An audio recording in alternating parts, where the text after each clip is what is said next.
where to look on this camera. But I think it's this way. Yeah.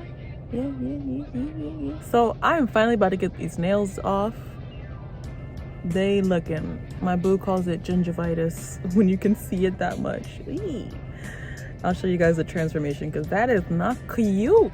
Girl, that's not cute. I just wanted to check in with you guys. I wanted to say, hey, I'm about to get my nails done. I already said that. But I'm just noticing what I'm called to. This is like such a random point, but I want to share with you guys. Like, I'm noticing what I am called to. And there's this weird relationship that I feel like we have developed, or I have developed around desire that I've been actively working on because I want to live in the frequency of desire.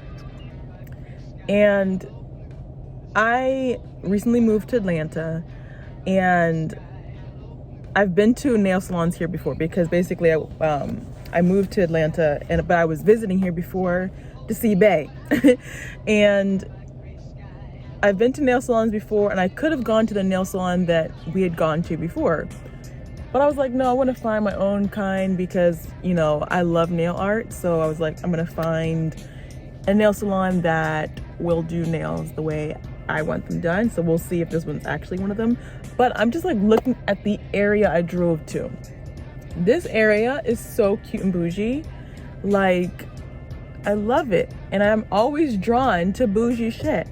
And I think that even the word bougie, like my brother talked about this, shout out to at Burke Said Instagram. He talked about this though, like even the term bougie has a slightly negative connotation. Like, oh, she bougie. What does bougie mean? Bougie literally means you enjoy the finer things in life. Why would you not want to enjoy good things in life? Like finer things, good things, like what mentality is it where you're like, oh, good things? Oh, you bougie. I want bad things. Like, who out here talking about, like, I really just want what's the opposite of finer?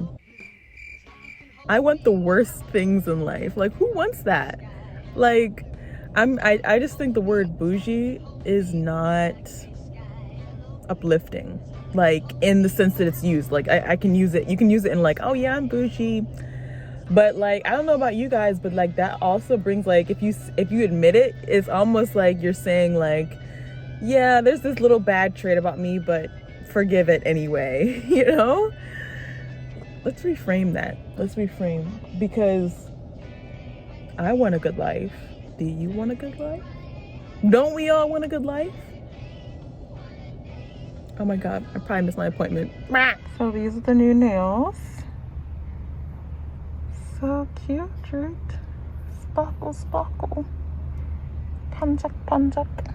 I'm gonna be off all day like this. Okay, so I know you've been waiting for this tea. So go ahead and get your best china, pour a little cuppa, and because I'm literally obsessed with Bridgerton, I'm gonna go ahead and narrate this story in my best Lady Whistledown.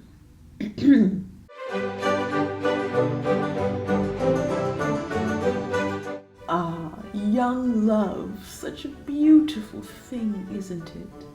This story begins in the year 2004, when two unassuming high yellow children named Tonya and Corey met in the English class of a Mrs. Bondroff, a mean old teacher, I must add.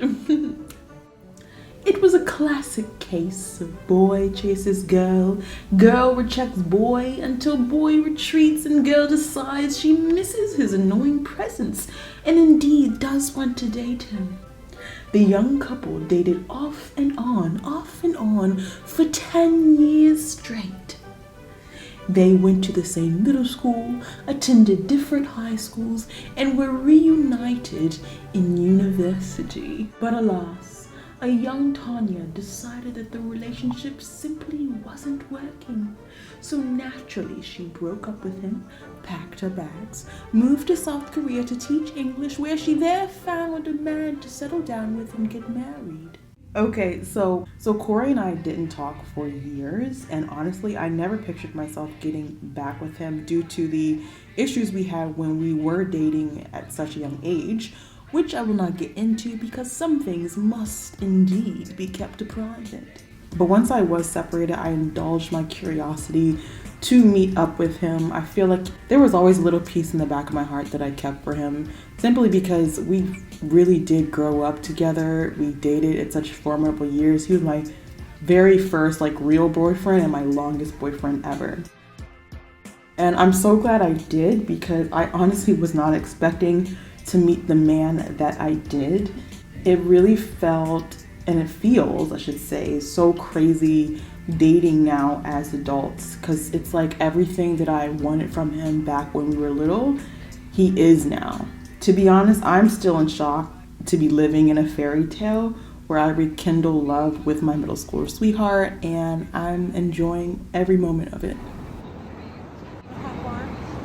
Yes.